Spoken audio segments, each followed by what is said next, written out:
자, 오늘 함께 나눌 말씀의 제목은 여호와의 기이한 일을 준비하십시오 라는 제목으로 하나님의 말씀을 함께 나누도록 하겠습니다.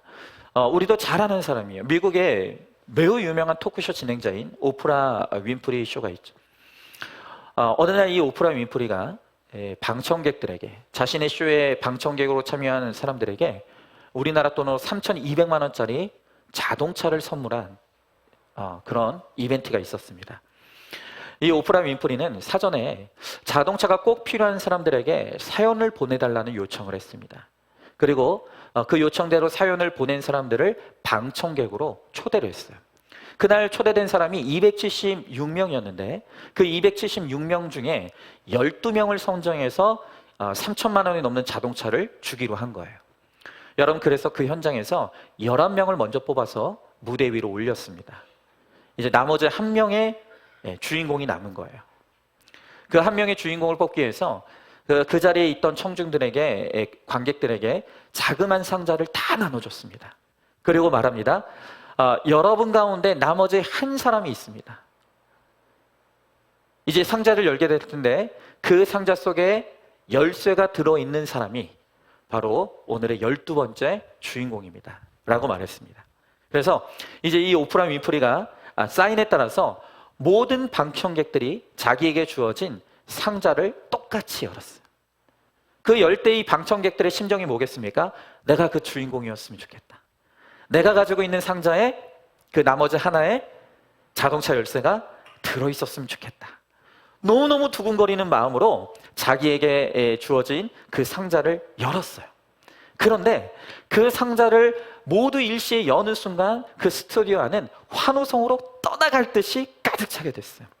왜 그런가? 알고 보니까 모든 사람에게 주어진 상자에 모두 똑같이 열쇠가 다 들어있었던 거예요. 그러니까 그 방청객 안에 있었던 모든 사람들이 바로 12번째 주인공이었던 것이죠. 여러분, 정말 그곳에 있었던 사람들에게는 그날이 기적 같은 날이죠. 인생의 기적을 경험한 날이었을 것입니다. 여러분, 성경에는요 수많은 기적의 사건들이 기록되어 있습니다. 우리가 성경에 기록된 그 기적의 사건들을 바라보면서 우리가 느끼는 것이 무엇입니까? 왜 이런 기적은 내 삶에 일어나지 않는가? 그리고 어떻게 하면 내 삶에도 이런 하나님의 능력의 기적이 나타나고 경험할 수 있겠는가? 오늘 우리가 그것을 생각하게 되는 것이죠.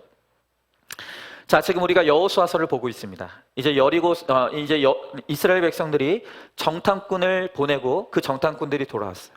그러니 이제 여리고 땅으로 들어가야겠죠. 그런데 이 여리고 성으로 들어가기까지에 그들이 통과해야 될 너무나 많은 문제들이 산더미처럼 쌓여 있는 거예요.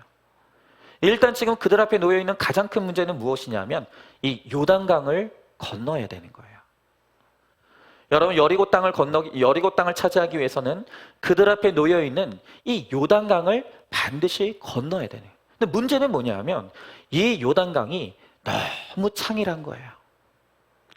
게다가 오늘 말씀에 여호수아서 3장 15절의 말씀에 보니까 이 당시 지금 이스라엘 백성들이 여리고 성으로 가기 위해 요단강을 건너가는 이 시기는 요단강물이 가장 가득 넘치는 시기였다는 거예요. 즉 요단강의 수위가 가장 높을 때예요. 여러분, 역사가의 기록에 따르면요 이 당시에 요단강의 깊이는 3m에서 4m 정도가 됐고요, 폭이 무려 30m나 됐다는 거예요. 그러다 보니까 지금 200만 명의 이스라엘 백성들이 그 깊은 물, 그 넓은 강물을 일시에 함께 건넌다는 것은 불가능한 일이죠. 인간의 힘으로는 어쩔 수 없는 일이에요. 여러분, 지금 우리 앞에도 이런 내 힘으로는 도저히 감당할 수 없는, 내 능력으로는 도저히 뛰어넘을 수 없는 이런 막막하고 기가 막힌 문제들이 우리 앞에 놓여 있다는 거예요. 그때 우리가 소망하는 것이 무엇입니까? 하나님의 도우심이죠. 하나님의 기적이죠. 여러분들 앞에 지금 어떤 문제의 강물이 흐르고 있습니까? 부도가 났습니까? 돈이 없습니까? 암에 걸렸습니까? 여러분, 이런 눈앞에 보이는, 이 앞이 보이지 않는, 우리 힘으로 감당할 수 없는 이런 상황에서 우리가 어떻게 해야 하나님의 기적을 경험할 수가 있겠습니까? 어떻게 해야 하나님의 기적 같은 은혜를 우리가 준비할 수 있겠냐는 것입니다. 여러분, 오늘 이 시간 하나님의 기적을 체험하고 싶습니까? 오늘 내 인생에도 성경에 기록된 그 은혜 같은, 정말 기적 같은 은혜가 내 삶 가운데 임하기를 원하십니까? 여러분, 그렇다면 오늘 말씀을 정말 잘 들으셔야 돼요. 어떻게 해야 우리가 기적의 주인공이 될 수 있는가? 우리가 함께 나누기를 원하는데요. 먼저 첫 번째로, 기적을 준비하는 자는 일상생활에 충실해야 된다. 일상생활에 충실한 사람이 기적의 주인공이 된다는 거예요. 자, 오늘 1절 상반절의 말씀을 보니까 또 여호수아가 아침에 일찍이 일어나서 그와 모든 이스라엘 자손과 더불어 그랬습니다. 자, 오늘 여기 말씀을 보니까 여호수아가 아침에 일찍 일어났다라고 말하고 있습니다. 여러분, 성경에는요, 새벽을 깨웠던 사람들이 경험했던 기적들이 많이 기록되어 있어요. 예수님도 새벽을 깨웠습니다. 모세도 새벽을 깨웠어요. 여호수아도 아침에 일찍 일어났다고 했습니다. 여러분, 그렇다고 여러분 오해하지 말 것은, 이러니까 아침형 인간이 저녁형 인간보다 더 낫다, 이런 말을 하려는 게 아니라, 오늘 우리 각자에게 주어진 시간을 우리가 얼마나 알차고 보람되게 사용하는가, 그것이 너무너무나 중요하다는 것입니다. 여러분, 제가 저번 주에도 말씀드렸죠. 우리는 내게 주어진 시간이 많이 남아있다고 착각해요. 하지만 사실 따져보면 오늘 우리가 우리 인생에 우리 의지로 쓸 수 있는 시간은 많이 남지 않았다는 거예요. 여러분, 이 박은성 목사가 얼마나 젊습니까? 그런데 저조차도 저에게 제가 쓸 수 있는 시간은 12년밖에 남지 않았다는 말씀을 제가 저번 주에 드렸죠. 여러분, 우리의 시간이 많지 않습니다. 그렇기 때문에 우리에게 주어진 이 시간을 우리는 정말로 알차고 보람있게 사용해야 된다는 거예요. 남들 잘 때 함께 잘 자고, 남들이 깨어서 일할 때 함께 깨어 일하는 것. 다시 말하면 평범한 삶을 잘 살아내는 사람들이 기적의 주인공이 된다는 것입니다. 여러분, 되게요, 공부를 못하는 학생들이 꼭 새벽에 일어나서 공부하겠다고 설쳐요. 모두가 적막한 때, 잠들어 있는 적막한 때 2-3시간 공부하면 꼭 10시간을 공부한 것 같은 기분이 든다는 거예요. 할 말이 없죠. 근데 여러분, 한번 상식적으로 생각을 해보십시오. 여러분, 새벽에 공부를 하면요, 피곤했기 때문에 학교 가면 졸아요. 그리고 집에 돌아와서도 나는 새벽에 공부해야 되기 때문에 밤 늦게까지 또 잠을 잡니다. 그렇게 잠만 자다가 새벽에 잠깐 일어나서 2-3시간을 공부하고 또 자는 거예요. 그러니까 여러분, 그 새벽에 2-3시간을 깨어있기 위해서 나머지 시간을 다 탕진해버리는 거예요. 그게 시간을 잘 사용하는 것입니까? 여러분, 바로 이런 이유로 평범한 삶을 잘 살아낸 사람들이 건강하다는 말을 하는 거예요. 자, 그런데 오늘 여기서 여호수아가 아침에 일찍 일어났다는 것도 중요하지만 그것보다 훨씬 더 중요한 한 가지가 있어요. 그것은 무엇이냐면, 이 여호수아가 아침에 그렇게 부지런하게 일어난 이유와 목적이 뭐냐가 어쩌면 훨씬 더 중요하다는 거예요. 여러분, 우리가 하루를 부지런하게 살아내는 것, 우리가 하루를 평범하지만 성실하게 살아나는 것이 무엇을 위한 것이냐, 어떤 목적을 위한 것이냐에 따라서 우리 주변의 사람들의 삶이 달라진다는 거예요. 여러분, 만약 내가 그렇게 성실하게 열심히 부지런히 살아가는 이유가 그저 나 하나 잘 먹고 잘 살기 위해서라면, 여러분, 나의 열심은 다른 사람을 괴롭게 하는 거예요. 여러분, 제가 이 안산 그리고 이 와동 지역에 꽤 오래 살았어요. 근데 아마 지금 안산의 다른 지역도 뭐 그럴 수 있는데, 특히 이제 제가 살고 있는 이 와동 이 동네는 이 폐품을 수거하시는 어른들이 굉장히 많아요. 그러니까 제가 이제 새벽 예배 드리기 위해서 이제 한 새벽 5시에 집을 나서는데, 그러니까 제가 5시에 집을 나서면 이미 그때부터요, 동네 곳곳에 우리 흔히 말하는 그 리어카, 손수레를 끌고 여기저기 동네를 다니시면서 고부를 주우시는 그런 어른들이 꽤 많아요. 정말 부지런하시죠. 정말 수고가 많으십니다. 그런데요, 간혹 어떤 분들은 그 시간은 사실은 대부분의 사람들은 다 잠들어 있는 시간이잖아요. 근데 다 잠들어 있는 그 새벽 시간에 아랑곳하지 않으시고, 여러분 제가 들어보니까 캔깡통이 돈이 좀 된대요. 이분들이 새벽 5시인데 잠을 자고 있는데 그 캔깡통을 하나라도 더 싣기 위해서 그걸 발견하면 발로 그냥 막 밟는 거. 소음이 얼마나 큰지 몰라요. 아니나 다를까 제가 한 번은 이제 새벽에 또 새벽 예배를 하기 위해서 나가는데 어떤 남자 어르신 한 분이 그 캔깡통을 그 시간에, 모두 잠들어 있는 시간에 콱콱 밟고 있는 거예요. 그래서 어떤 사람이 이제 화가 나가지고 뛰쳐나왔어. 그러면서 둘이 싸움이 붙은 거예요. 아, 새벽인데 또 싸움 구경하는 게 또 재밌더라고요. 네. 싸우는 거야. 그러니까 이제 그 화가 난 어떤 그 한 남성분이, 아니 어르신 다 좋은데 남들 다 자고 있는데 이렇게 시끄럽게 소음을 내면 어떡합니까? 아, 그랬더니 이 어르신이 하시는 말씀이, 사람은 일찍 일어나야 되는 거야. 일찍 일어나서 청소하는 게 뭐가 나빠? 그리고는 그분은 굴하지 않으시고 계속해서 깡통을 콱콱 밟으시는, 온 동네를 깨우시는 거예요. 여러분, 근면하죠? 성실하죠? 열심히 사시잖아요. 그런데 그 열심의 이유가 더불어 살기 위한 것이 아니라 나만 위한 거예요. 그러니 나 자신만을 위한 그 열심이 모든 사람들을 피곤하고 힘들게 하는 거예요. 여러분, 그러면 내가 일찍 일어난다고 유세 떨 이유도 없고, 늦게 일어난다고 뭐 사람을 정죄할 이유도 없는 거죠. 여러분, 그러나 우리의 집안 식구 중에, 또 회사나 학교에 날마다 숨이 턱에 차도록 이 지각하는 사람들이 있다면, 때로는 우리 자녀들의 앞날을 위해서, 또 우리 가족들의 앞날을 위해서, 또 내 사랑하는 직장 동료들의 앞날을 위해서 잔소리를 할 수밖에 없을 수도 있어요. 여러분, 그래서 우리가 부득이하게 잔소리를 해야 한다면 그 목적도 반드시 더불어의 인생 때문이 되어야 한다는 거예요. 내가 불편해서가 아니라 그 사람을 위해 우리가 더불어 함께하는 마음이 있어야 된다는 거예요. 여러분, 우리가 더불어 살기 위해서는 잔소리를 하는 더불어도 필요하고, 또 때로는 그 사람의 구원을 해서 입을 닫는 더불어의 또 적용도 필요하다는 거예요. 그러니까 언제나 치우치지 않는 게 중요하다는 것이죠.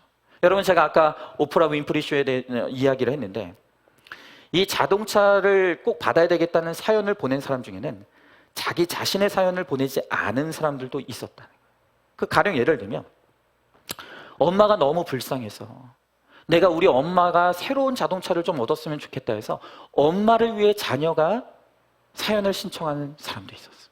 또 선생님이 너무 고물차를 타고 다니니까 우리 선생님이 좀 좋은 차를 새로 얻었으면 좋겠다 해서 그 반의 학생들이 사연을 신청한 그런 경우도 있었다는 거예요. 그러니까 여러분, 이게 바로 더불어의 인생이죠. 우리가 서로의 구원을 돕고, 또 서로가 서로를 세우기 위한 이 더불어의 마음이 있을 때, 바로 그때 우리의 열심과 성실이 빛을 발할 수가 있는 거예요. 여러분, 인생은요, 혼자 살 수 없어요. 반드시 우리는 더불어 살아야 합니다. 혼자서 살아가고 혼자 구원받을 수 있는 사람은 없다는 거예요. 여러분, 그러므로 나는 혼자야.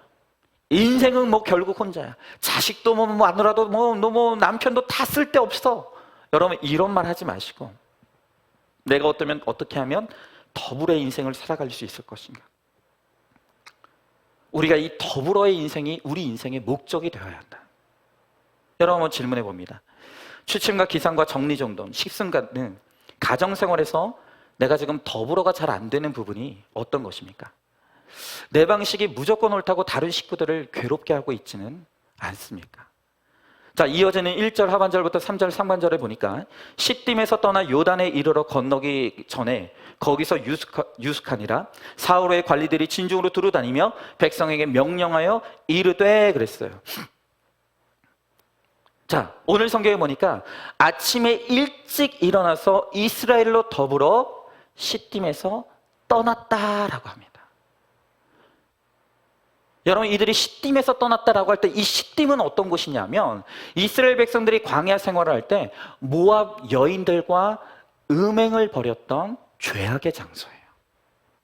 여러분, 이스라엘 백성들이 출애굽하여 하나님의 은혜를 입었습니다. 그런데 그들이 여전히 애굽 생활할 때 그 정욕과 욕심을 버리지 못했어요. 그래서 모압의 여인들과 음행을 벌이다가 그들이 연병에 걸려서 하루아침에 2만 명 이상이 광야에서 죽임을 당한 일이 있었던 거예요. 여러분, 그래서 오늘 성경은 그냥 요단강으로 건넜다라고 말하지 않고 시딤에서 떠나 요단으로 갔다라고 말하고 있는 거예요. 무슨 말입니까? 여러분, 우리가 요단강을 건너서 가나안 땅에 이르기 위해서는, 우리가 거룩과 구원을 이루기 위해서는 먼저 선행되어질 일이 있는 게 그게 무엇이냐면, 여전히 우리를 지배하고 있는 과거의 음행과 부정과 불순종과 거역에서 반드시 떠나는 일이 선행되어져야 한다는 것입니다. 여러분, 죄악된 삶과 하나님을 더불어 섬길 수가 없는 거예요. 우리가 하나님을 섬기고 구원받기를 원한다라고 한다면 과거의 나의 악한 습관과 음란한 죄악들, 우리의 악과 욕심의 자리에서 우리가 반드시 떠나는 일이 선행되어져야 한다는 거예요. 여러분, 어떤 분들은요, 내 남편이 시딤에서 떠나야 돼, 내 자식이 시딤에서 떠나야 돼 라고 생각하고 나는 이미 떠났다고 생각하는 분들이 있어요. 여러분, 그러나 그렇지 않아요. 여전히 지금 우리 모두에게도 우리가 떠나지 못하는 나의 시딤의 죄악의 장소가, 자리가 다 있다는 거예요. 여러분, 내 가족들이 여전히 시딤에서 떠나지 못하는 이유는 내게 아직도 떠나지 못하는 음행과 부정과 불순종과 거역의 시딤이 있기 때문인 거예요. 그러니까 여전히 내가 떠나지 못하는 나의 시딤이 어디인지를 깨달아야 돼요. 그리고 그 자리에서 일어나야만 하는 것이에요. 여러분, 오늘 간증 너무 기가 막히지 않습니까?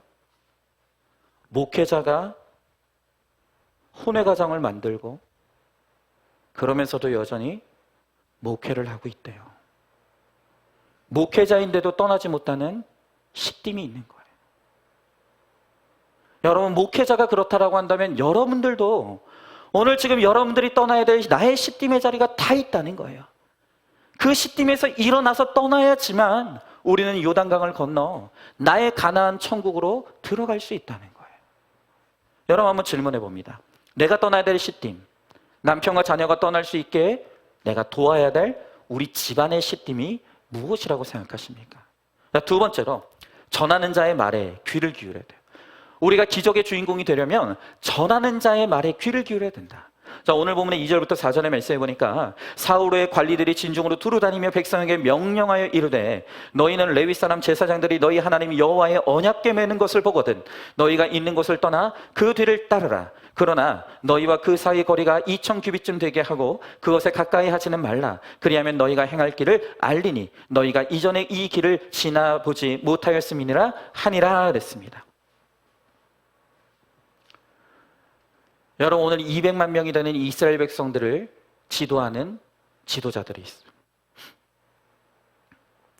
그 지도자들 중에는 가장 앞서서 언약궤를 맨 제사장들이 있습니다. 그리고 그 제사장들이 앞서 가면 이스라엘 백성들이 그 뒤를 따라오는 거예요.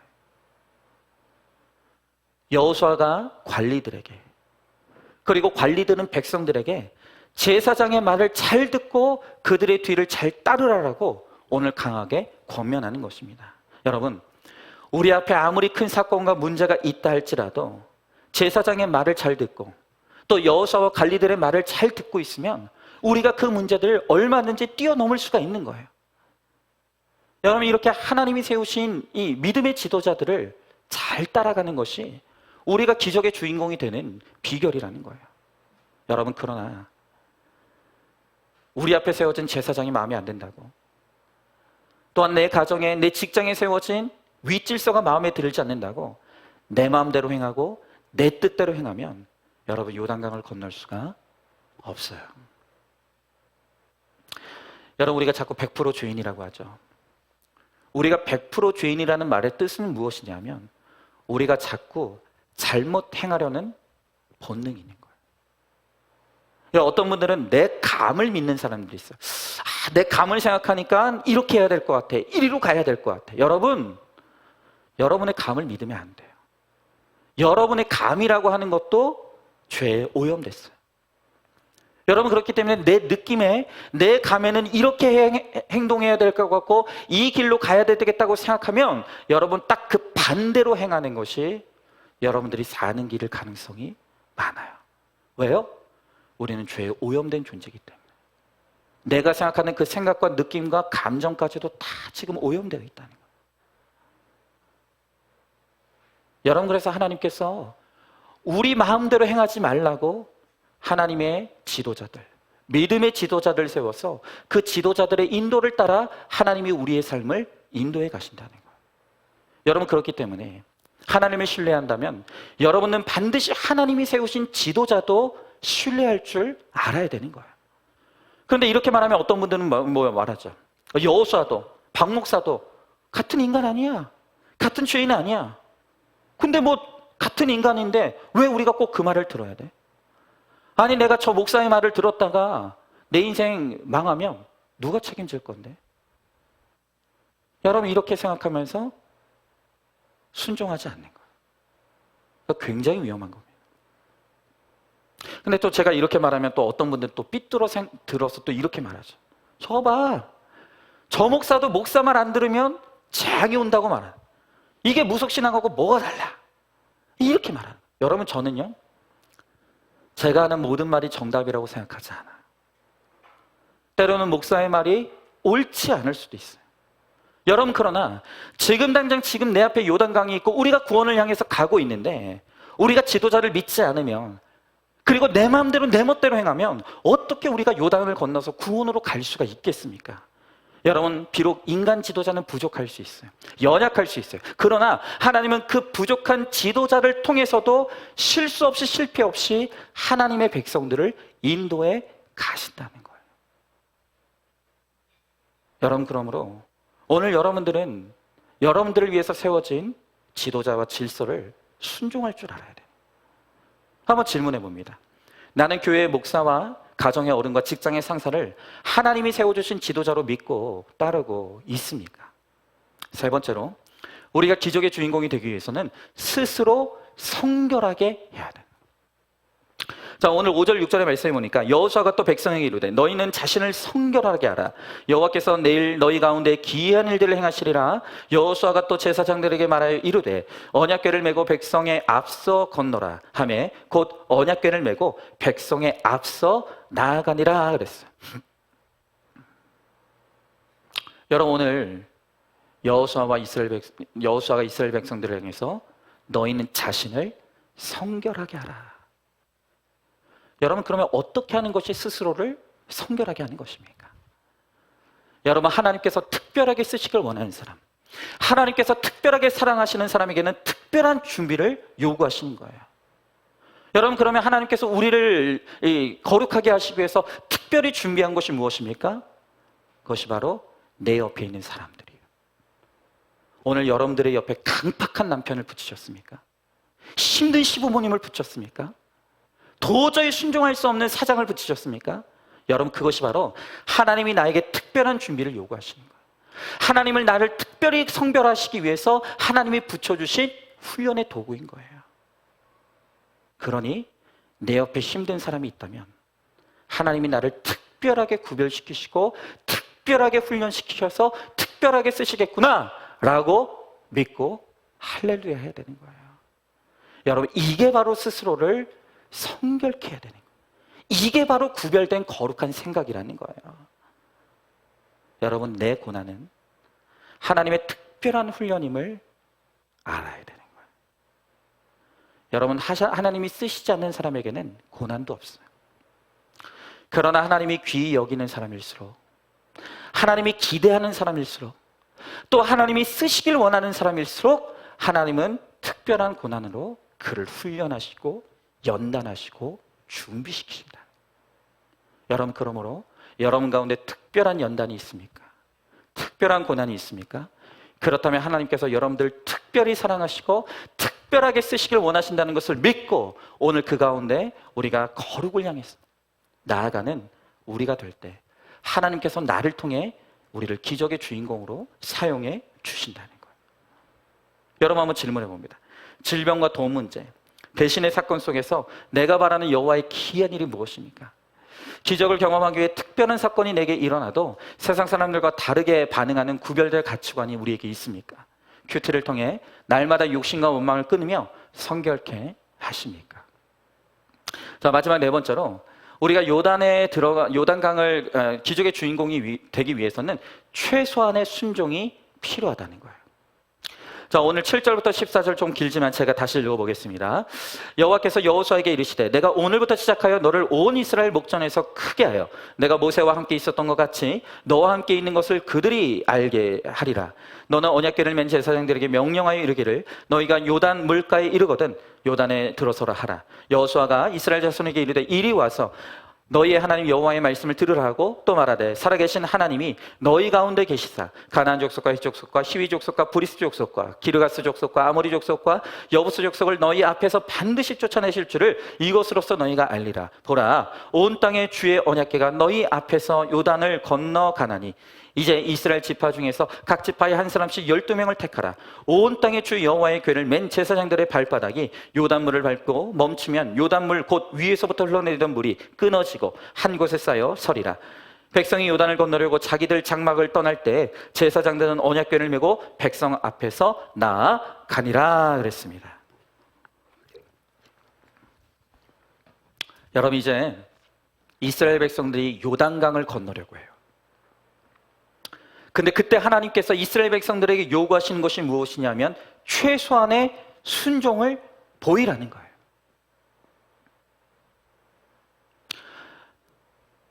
여러분, 이 기적의 문제 앞에서 하나님의 순서와 우리의 순서가 정반대예요. 여러분, 늘 우리가 하나님 앞에 원망하고 불평하면서 요구하는 게 뭡니까? 하나님, 기적을 좀 주세요. 하나님, 내 인생에도 좀 기적을 베풀어 주세요. 그러면 내가 순종하겠습니다 라고 우리는 말해요. 그런데 하나님의 순서는 완전히 정반대예요. 늘 하나님께서 우리들에게 요구하시는 것은 무엇입니까? 너의 믿음을 보이라는 거예요. 너의 순종을 보이라는 거예요.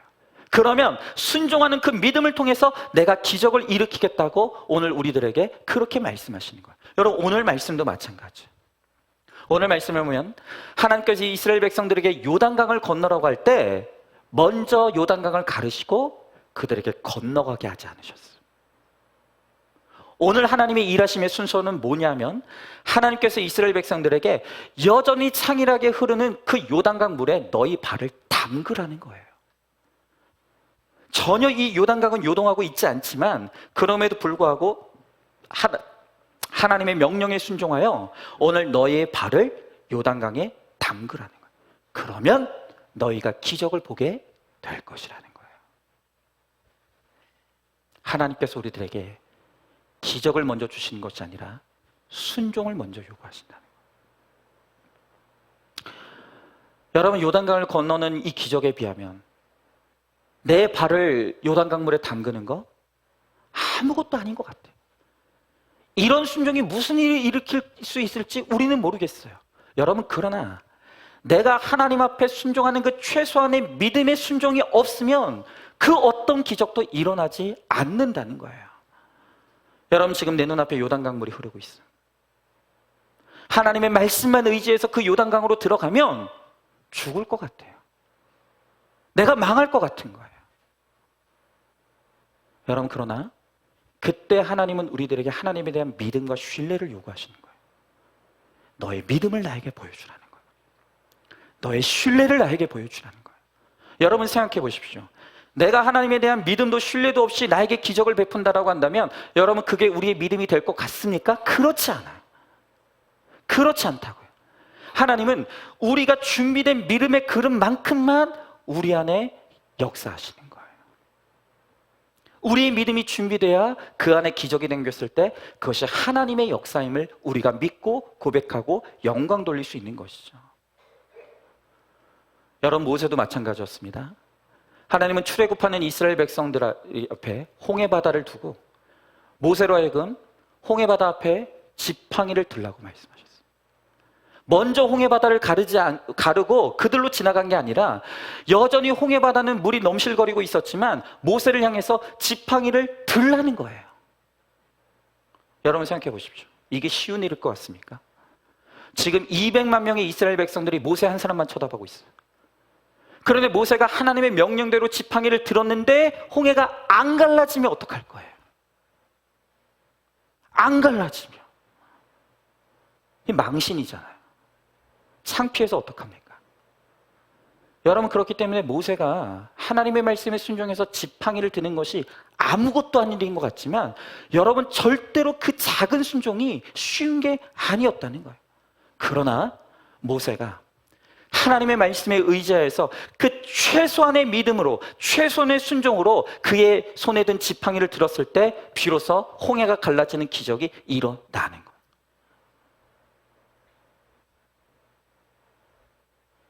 여러분, 나의 믿음이, 나의 아무것도 아닌 순종이 무슨 기적을 일으킬 것인지 우리는 모르겠지만, 그러나 하나님께서 우리들에게 요구하시는 그 최소한의 순종을 하나님 앞에 올려드릴 때 하나님은 우리의 작은 순종을 통해 큰 역사를 이루어 내신다는 거예요.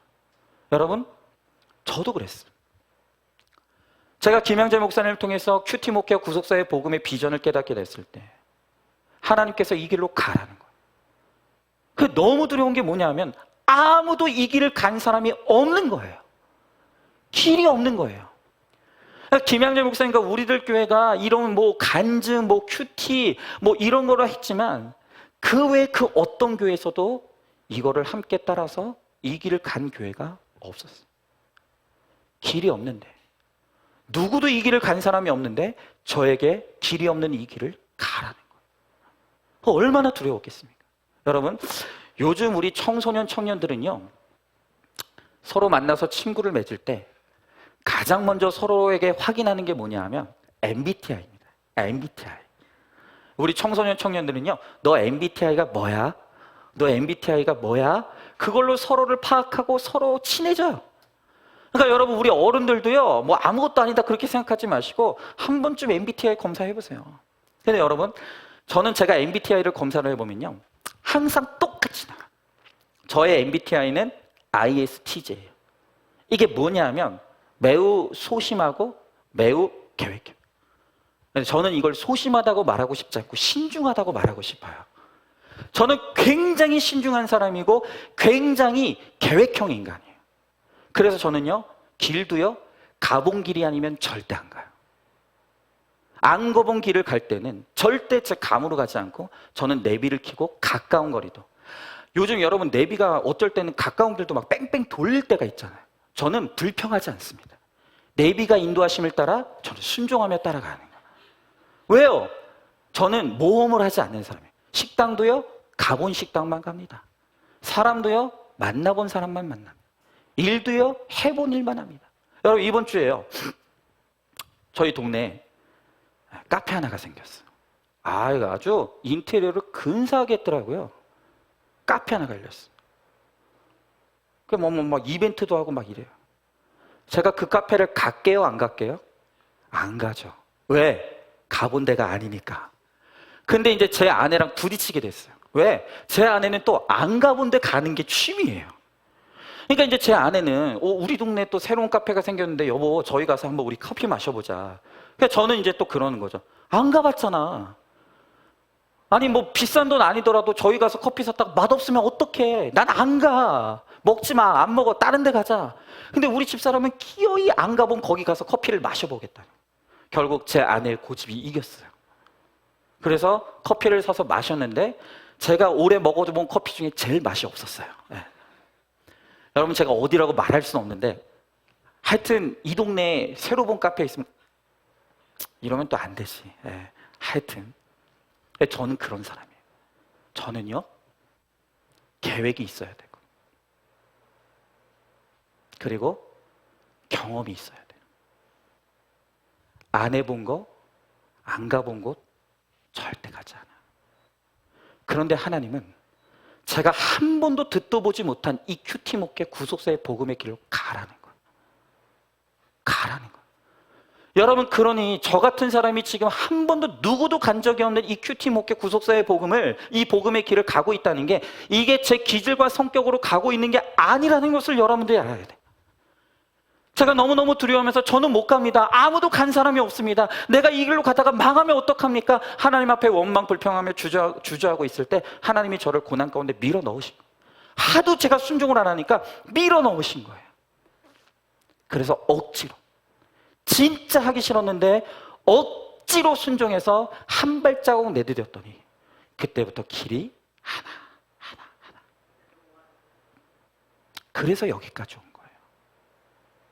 하나님은 제가 하나님 앞에 드렸던 그 억지의 순종도 받아주시더라고요. 여러분들도 마찬가지. 자존심 때문에 순종하기 싫습니까? 두려워서 망할 것 같아서 순종이 안 됩니까? 여러분, 내가 순종이 안 되면, 순종하지 않으면 아무 일도 일어나지 않는 거예요. 그러나 우리가 작은 믿음이지만 내가 할 수 있는 가장 최소한의 믿음으로라도, 최소한의 순종으로라도 하나님의 말씀에 순종하면 하나님께서 그 작은 순종을 통해서 하나님의 큰 기적의 역사를 이루어내신다는 거예요. 여러분, 사람과의 관계도 말씀. 우리가 하나님의 말씀에 순종을 이루면 관계의 길이 트여요. 여러분, 부부가 수십 년을 살아도 말씀에 순종하는 복종의 언어와 사랑의 언어가 없으면 길이 트이지 않아요. 여러분도 이런 분들이 있잖아요. 내가 사랑의 언어를 쓴다고 해서 내 아내가 변하겠어? 내가 복종의 언어를 쓴다고 해서 내 남편이 변하겠어? 수십 년 살아도 안 변하는 이 남편이 내가 말씀에 좀 순종한다고 변하겠어? 그렇지 않다고요. 그러니 내 삶 가운데 아무 일도 일어나지 않는 거예요. 여러분, 상대방이 변화되지 않아도 내가 먼저 순종의 발걸음을 내디디면 하나님은 나의 순종의 그 한 걸음을 통해서 하나님은 기적의 역사를 이루어내신다는 거예요. 오늘 15절부터 17절 마지막 말씀을 보니까 요단이 곡식 거두는 시기에는 항상 언덕에 넘치더라. 궤를 맨 자들의 요단에 이르며 궤를 맨 제사장들의 발이 물가에 잠기자 곧 위에서부터 흘러내리던 물이 그쳐서 사르단에 가까운 매우 멀리 있는 아담 성읍 변두리에 일어나 한 곳에 쌓이고 아라바의 바다 여매로 향하여 흘러가는 물은 온전히 끊어지매 백성이 여리고 앞에서 바로 건널세 여호와의 언약궤를 맨 제사장들은 요단 가운데 마른 땅 굳게 섰고 그 모든 백성이 요단을 건너기를 마칠 때까지 모든 이스라엘은 그 마른 땅으로 건너갔더라 그랬어요. 여러분, 이렇게 이스라엘 백성들이 최소한의 믿음의 순종을 가지고 요단 강가에 물을 담그자 드디어 바다가 갈라져.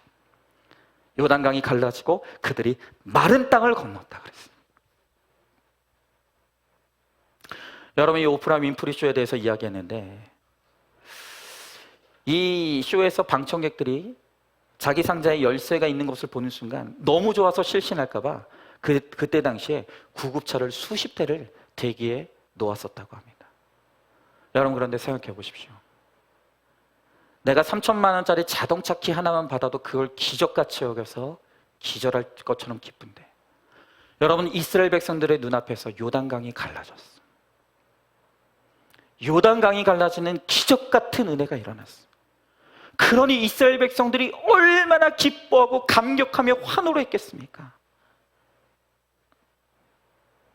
여러분, 그런데 오늘 우리의 삶은 어떻습니까? 오늘 우리의 신앙생활 가운데 이렇게 하나님께서 우리 인생에 일으키시는 그 기적의 기쁨과 은혜와 감동이 있습니까? 혹시 오늘 여러분들 가운데 그렇게 오랜 동안 신앙생활을 했지만 하나님은 내 삶 가운데 역사하지 않는 것 같고 신앙의 기쁨도 감동도 다 잃어버린 분들 있지 않습니까? 여러분, 그 누구 책임이에요? 그건 누구 책임입니까? 여러분, 그것이 내 책임이라는 것을 여러분들은 깨달아야 돼요. 내가 그렇게 수십 년 동안 신앙생활을 해왔지만 늘 언제나 하나님께 기적을 바랄 뿐 하나님 앞에 겨자씨만한 믿음조차도 보인 적이 없었던 나의 믿음의 강박감, 내가 그렇게 하나님 왜 나를 위해 아무것도 하시지 않냐고 원망하고 불평한 적은 있었지만 나는 하나님 앞에 순전한 믿음의 순종 한 번을 올려드린 적이 없었던 이 나의 믿음 없는 모습, 여러분, 이것을 오늘 여러분들은 반드시 회개할 수 있어야 돼요. 비록 작은 순종이었지만 하나님의 말씀을 따라서 강물에 발을 담갔던 이스라엘 백성들은 마른 땅을 건넜어요. 여러분, 우리도 말씀을 따라야 돼요. 말씀은 우리 앞을 가로막는 물을 끊어내고 길을 냅니다. 오늘 우리 앞에 있는 장애물들을 사라지게 만든다는 거예요. 여러분, 이 오프라 윈프리가요, 어렸을 때 굉장히 불우하고 가난한 환경에 있었다고 합니다. 다만 그녀에게 주어진 재산이라고는 어렸을 때 그의 할머니에게 매를 맞으면서 성경 구절을 외웠던 것밖에 없다는 거예요. 그리고 어렸을 때부터 할머니는 끊임없이 이 오프라 윈프리에게 이런 말을 반복했다는 거예요. 하나님은 당신의 자손을 망치지 않는단다. 너는 분명히 살면서 많은 일을 당하게 될 거야. 그때 두려워하지 말아라. 그리고 강한 자는 반드시 다른 사람들을 돌아보고 돌봐야 한단다. 여러분, 오프라 윈프리가 비록 눈앞에 보이는 현실은 너무 비참하고 너무 가난했지만 이 할머니가 어렸을 때부터 말씀으로 들려줬던 이 메시지를 그가 믿음으로 마음에 받았다. 그리고 말씀대로 믿고 요단강가에 발을 내딛었기 때문에 그 자신이 삶에서 기적을 경험하고 그리고 그 기적을 다른 사람에게도 베풀어주는 삶을 살아가게 되었다는 거예요. 여러분, 이 오프라 윈프리가 그날 그 쇼에서 270명이 넘는 사람들에게 자동차를 선물하기 위해서 100억 원이 들었대요. 100억 원. 놀라운 사실이 뭔지 아십니까? 그 100억 원을 들어서 276명의 사람들에게 자동차를 다 나눠줬지만 자기가 들인 돈은 단 1원도 없었어요. 단 1원도 없었다고요. 그 모든 자동차는 그 회사가 다 협찬해줬어요. 무슨 말입니까? 그녀는 마음만 먹었어요. 마음만 먹었다고요. 내가 사람들에게 기적을 베풀어 주고 싶다. 내가 많은 사람들에게 기적의 주인공이 되게 해주고 싶다. 마음만 먹었는데 그 다음은 하나님의 여러 도움을 통해서 그 일들을 이루어 주시더라는 거예요. 여러분, 우리도 마찬가지예요. 하나님을 믿는 우리에게 하나님이 요구하시는 최소한의 믿음은 뭔지 아십니까? 마음 먹는 거예요. 내가 하나님의 뜻대로 살기를 마음 먹는 거예요. 내가 말씀대로 순종하는 삶을 살아내기를 마음 먹는 거예요. 그리고 오늘 이 하루를 살아내면서 내가 살 수 있는 최소한의 순종을 하나님께 드리기를 마음 먹는 거예요. 그러면 그 순종을 행할 수 있는 믿음도 힘도 도움도 하나님이 주신다는 거예요. 하나님이 도와주신다는 거예요. 여러분, 그래서 우리는 기적의 주인공이 돼요. 그리고 나의 기적을 이 세상과 함께 나누면서 오늘 우리를 통해서 세상이 하나님이 살아계심을 증거할 수 있어야 되는 거예요. 우리의 삶에서 이렇게 최소한의 믿음의 순종을 하나님께 드리기로 마음먹고 하나님께 내 믿음을 드림으로 하나님이 나를 들어 사용하시고 하나님이 역사하시는 나의 삶이 이 세상에 증거되어서 더 많은 사람들에게 이 기적을 나눠주는 그런 기적을 베푸는 삶을 살아가는 저와 여러분 우리 모두가 될 수 있기를 주님의 이름으로 간절히 축복합니다. 이 시간 우리 같이 이 말씀을 기억하면서 찬양하고 기도하기 원해요.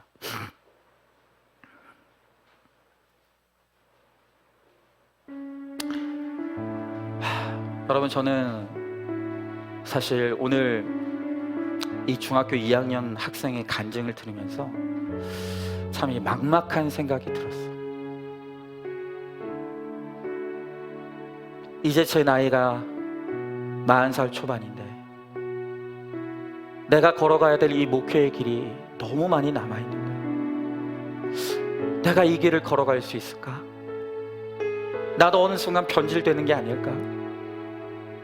나도 어느 순간 죄 가운데 넘어져서 하나님을 배반하고 성도들을 배반하면 어떡하나? 여러분, 저에게 남아있는 이 목회의 길이 너무 막막해요.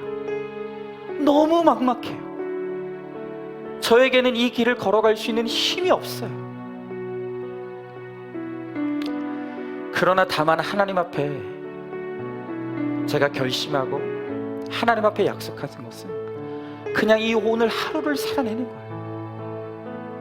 오늘 나에게 주어진 이 하루의 삶, 하나님 말씀 붙들겠습니다. 내가 말씀에 순종하기를 원합니다. 하나님, 다만 이 하루만이라도 내가 하나님의 말씀대로 순종하며 따라갈 수 있도록 이 하루를 살아낼 수 있는 힘을 달라고. 저는 다만 하루를 살아낼 수 있는 그 믿음과 그 힘을 하나님 앞에 구합니다. 그렇게 그 하루하루가 쌓여가다 보면 언젠간 저도 믿음의 승리의 자리에 있지 않겠습니까? 저는 너무 연약하지만 저도 오늘 이 시간 하나님 앞에 저의 최소한의 믿음, 가장 작은 순종을 하나님 앞에 드리길 원해요. 그러면 하나님께서 하나님의 방법으로 하나님이 이루어주실 줄로 믿습니다. 오늘 여러분들도 마찬가지입니다. 오늘 우리 인생에 수많은 문제들과 어려움들이 있어요. 내 힘으로 감당할 수 없는 너무너무 많은 고난들이 있어요. 오늘 그때 우리가 바라야 할 것은 문제를 바라보는 것이 아니라 문제 뒤에 계시는 하나님을 바라봐야 돼요. 우리가 하나님을 바라보고 하나님을 의지하고 하나님의 말씀에 순종하며 따라가기로 믿음으로 결단하기만 하면 그 나머지 모든 일들은 반드시 하나님께서 이루시고 오늘 우리를 기적의 주인공으로 삼아주시겠다고 약속해 주시니 여러분 오늘 이 시간 그것을 믿고 소망하면서 우리 이 찬양 같이 찬양하고 함께 기도할 수 있도록 하겠습니다.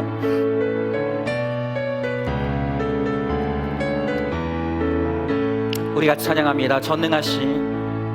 전능하신 나의 주 하나님을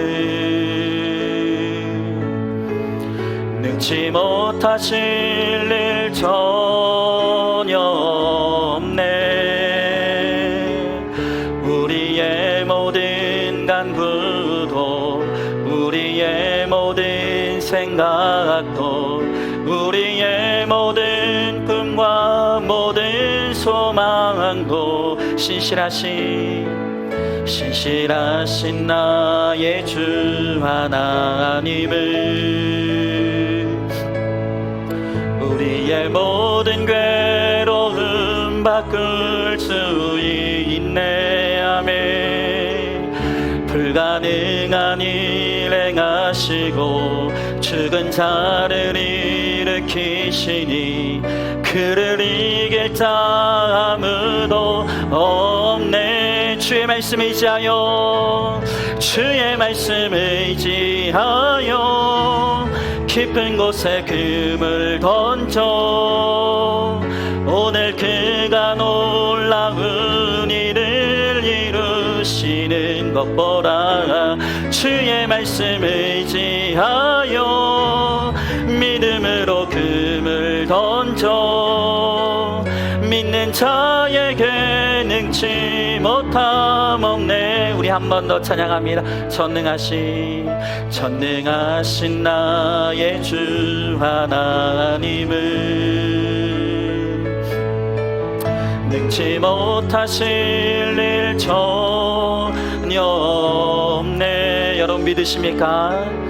우리의 모든 간구도 우리의 모든 생각도 우리의 모든 꿈과 모든 소망도 신실하신 나의 주 하나님을 우리의 모든 괴로움 바꿀 수 있네.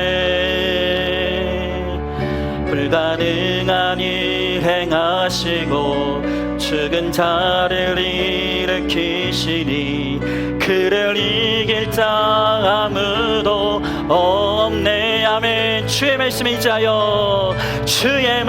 의지하여 깊은 곳에 금을 던져 오늘 그가 놀라운 일을 이루시는 것 보라. 주의 말씀 의지하여 믿음으로 금을 던져 믿는 자에게 능치 못함 없네. 주의 말씀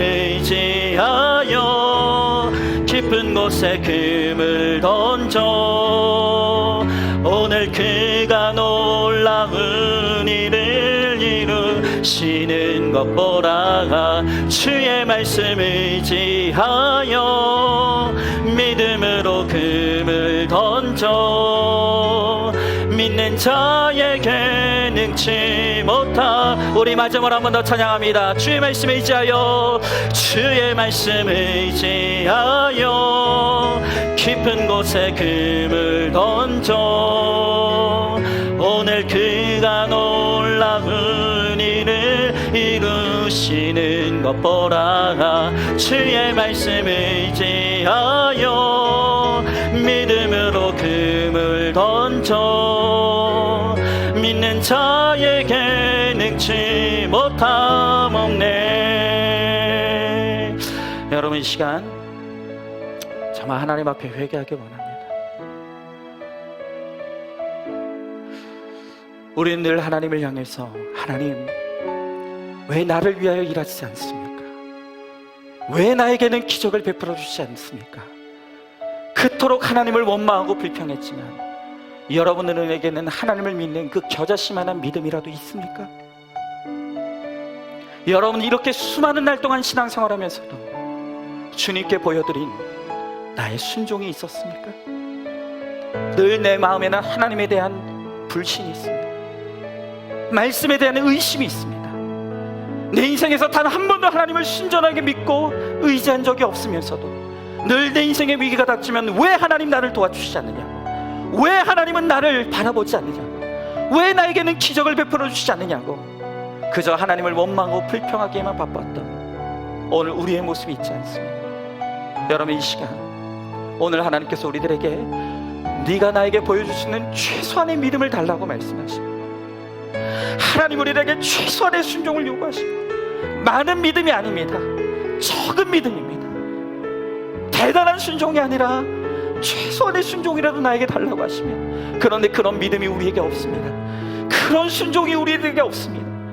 그러면서도 우리는 하나님을 원망하기에 바쁘고 하나님을 탓하기에 바쁜 우리의 악과제를 오늘 이 시간 하나님 앞에 깨트리며 회개할 수 있기를 원합니다. 하나님, 우리에게 하나님을 온전히 신뢰하는 믿음이 없었습니다. 하나님의 말씀에 순종하는 그 순종이 없었습니다. 그러면서도 끊임없이 하나님만 원망하고 불평했습니다. 주여, 우리의 악과제를 주님 용서하여 주시옵시고 하나님 우리에게도 겨자씨만한 믿음을 허락하여 주셨어. 아버지, 그 믿음을 하나님 앞에 올려드릴 수 있게 하여 주옵시고 나도 요단강에 물을 내 발을 담그는 최선의 순종이라도 하나님 앞에 드림으로 말미암아 나의 작은 믿음, 나의 적은 순종으로 통해서 일하시는 하나님의 놀라운 역사를 경험할 수 있도록 하나님 아버지 우리 가운데 함께하여 달라고 오늘 이 시간 우리 간절히 소망하는 마음으로 함께 기도하며 나가도록 하겠습니다. 기도하겠습니다. 사랑하는 내가 충만하신 하나님 아버지, 주님에게 한 사랑과 은혜를 감사드립니다. 주여, 나의 하나님 아버지, 우리는 언제나 하나님을 향해 원망하고 불평했습니다. 왜 하나님 나를 도와주지 않느냐고, 왜 하나님 나에게는 기적을 베풀어 주시지 않느냐고, 하나님 살아계신 것이 맞느냐고 날마다 하나님을 탓하고 하나님을 원망하고 하나님을 불평했지만 나는 단 한 번도 하나님을 온전히 믿은 적이 없었습니다. 날마다 하나님을 원망하고 불신하며 하나님의 말씀을 의심하며 아버지, 그렇게 살아가면서도 늘 위기의 때에는 하나님만 원망하고 불평했습니다. 주여, 나의 하나님 아버지, 우리의 약함과 우리의 죄악을 주여 용서하여 주시옵소서. 아버지, 이제는 우리를 향해서 주님이 요구하시는 그 적은 믿음, 그 적은 하나님 아버지 순종을 하나님 앞에 올려드릴 수 있게 하여 주시옵시고 아버지, 우리의 그 작은 순종을 통해서 이루시는 하나님의 아름답고 놀라운 역사를 우리가 날마다 체험할 수 있도록 주여, 나의 하나님 아버지 함께하여 주시옵소서. 아버지 하나님 아버지, 우리 앞에 있는 그 너무나 많은 문제들이 아버지 우리를 두렵게 합니다. 그러나 하나님 아버지, 문제 앞에서 우리가 바라볼 것이 하나님이라고 말씀하십니다. 문제보다 크신 하나님을 믿을 수 있게 하여 주시옵소서. 문제 뒤에 계시는 하나님을 의지할 수 있게 하여 주시옵소서.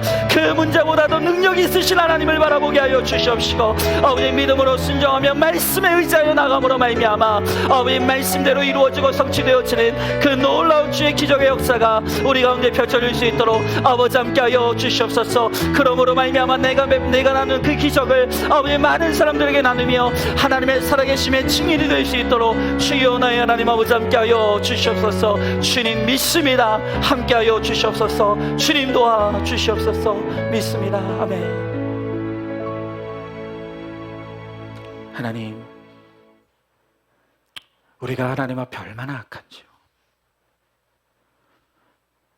늘 우리는 인생이 평안할 때는 내가 하나님 없이도 얼마든지 살 수 있는 것처럼 하나님을 찾지도 부르지도 않았으면서 늘 인생의 위기가 닥치면 왜 하나님 나를 도와주시지 않느냐고, 왜 하나님은 나를 외면하시느냐고, 왜 나에게는 기적을 베풀어 주시지 않느냐고 늘 하나님을 탓하고 하나님을 원망했습니다. 그런 우리를 향해 주님은 나에게 작은 믿음을 보여달라고, 최소한의 순종을 나에게 달라고 오늘 주님 우리들에게 그렇게 요구하십니다. 하나님께서 오늘 우리들에게 요구하시는 믿음은 큰 믿음이 아니라 작은 믿음입니다. 오늘 하나님께서 우리들에게 요구하시는 순종은 큰 순종이 아니라 최소한의 순종이라고 말씀하십니다. 그 적은 믿음, 최소한의 순종이라도 오늘 하나님 앞에 드리면 하나님께서 그것을 통해서 주의 기적을 일으키시겠다고 주님 우리들에게 분명하게 약속하십니다. 그런데 우리들에게 그런 믿음이 없습니다. 우리들에게 그런 순종이 없습니다. 그러하기에 날마다 문제 앞에서 하나님을 바라보지 못하고 문제만 바라보기에 우리는 오늘도 낙심하고 절망하고 또 무너져 내린 가운데 있습니다. 주님, 이제는 정말로 우리가 우리의 인생의 문제와 고난 앞에서 문제를 바라보는 것이 아니라 문제보다 크신 하나님을 바라볼 수 있는 영안이 열리게 하여 주시옵소서. 그 문제 뒤에서 나의 거룩을 이루시는 그 하나님의 일하심을 바라볼 수 있게 하여 주시옵소서. 그러므로 말미암아 우리가 하나님의 말씀에 의지하여 우리도 우리의 믿음의 순종으로 나의 요단강에 나의 발을 담금으로 나의 그 최소한의 순종을 통해서 주님이 이루시는 그 놀라운 역사와 은혜를 체험하는 우리 모두가 되게 하여 주시옵소서. 그리고 그 은혜를 이 세상 가운데 나누고 베풀므로 말미암아 하나님, 우리가 이 세상에 하나님의 살아계심의 증인이 되며 하나님의 은혜를 전달하는 하나님 축복의 통로가 되게 하여 주시옵소서. 반드시 그렇게 하여 주실 줄 믿사오며 사랑이 많으신 우리 예수님 이름 받들어 기도드리옵나이다. 아멘. 이제는 우리 주 예수 그리스도의 은혜와 하나님의 사랑과 성령의 교통하심이 이제 하나님께 나의 적은 믿음, 최소한의 순종을 드리기로 마음먹고 작정함으로 나를 통해 일하시고 역사하시는 하나님의 놀라운 기적의 주인공이 되기를 소망하는 사랑하는 모든 성도들 머리 위에 이제부터 영원토록 함께 계실지어다. 아멘.